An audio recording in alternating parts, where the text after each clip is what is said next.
लें जी, आज के हम टॉपिक में डिस्कस करेंगे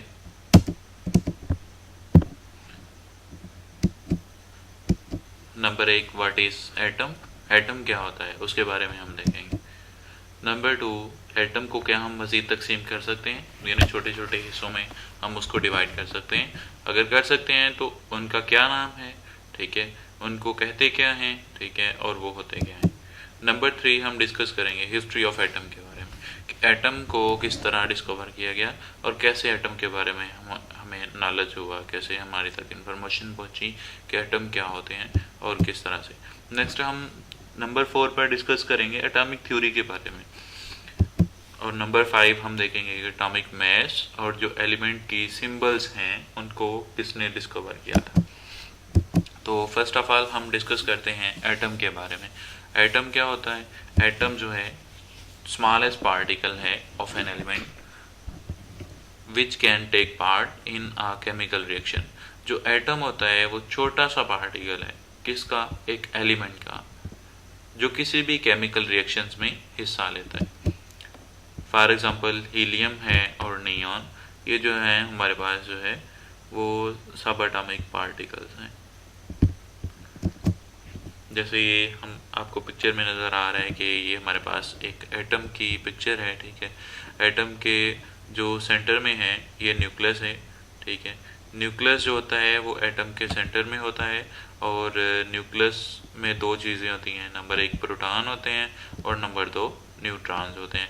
ये दोनों एटम के सेंटर में मौजूद होते हैं।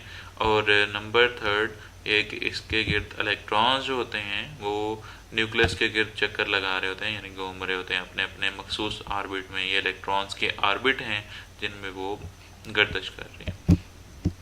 नेक्स्ट हम बात करते हैं कि क्या एटम्स जो होते हैं वो इंडिपेंडेंट एग्जिस्ट कर सकते हैं या नहीं कर सकते। तो इसमें हमारे पास जो है हीलियम और नियॉन जो हैं ये ऐसे एटम्स हैं जिनके जो है वो जो इंडिपेंडेंटली एग्जिस्ट कर सकते हैं, यानी अपना वजूद बरकरार रख सकते हैं।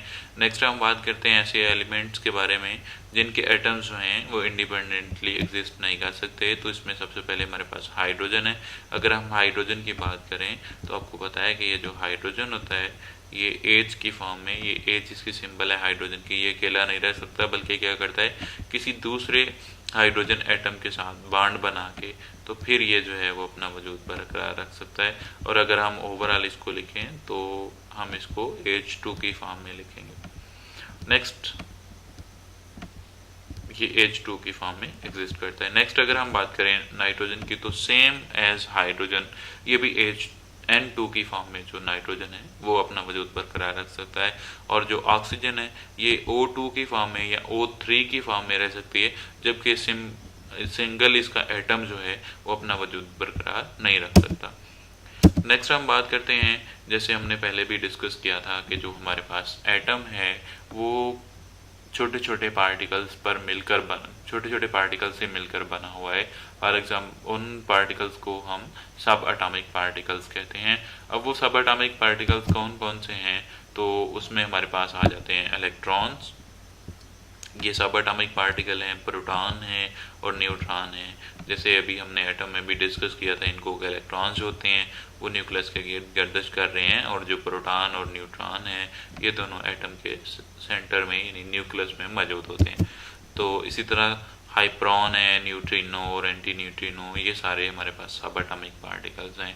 अब इन सब एटॉमिक पार्टिकल्स में कुछ पार्टिकल्स ऐसे हैं हमारे पास जिनको हम जो है वो फंडामेंटल सब एटॉमिक पार्टिकल्स कहते हैं। तो फंडामेंटल सब एटॉमिक पार्टिकल में हमारे पास जो है वो एक इलेक्ट्रॉन है, प्रोटॉन आ जाता है और न्यूट्रॉन। और अगर हम एटम की जो है वो पिक्चर देखें तो इसमें ये हमारे पास सब फंडामेंटल सब एटॉमिक पार्टिकल्स शो किए हुए हैं। जैसा कि आपको नज़र आ रहा है कि ये हमारे पास जो है वो क्या है, ये इलेक्ट्रॉन है जो एटम के न्यूक्लियस के गिर्द जो है वो गर्दिश कर रहा है। और नंबर 2 ये हमारे पास प्रोटॉन और न्यूट्रॉन जो हैं ये दोनों ऐसे पार्टिकल्स हैं जो एटम के सेंटर में यानी न्यूक्लियस में जो है वो मौजूद होते हैं। तो नेक्स्ट अब हम बात करेंगे एटम की हिस्ट्री के बारे में।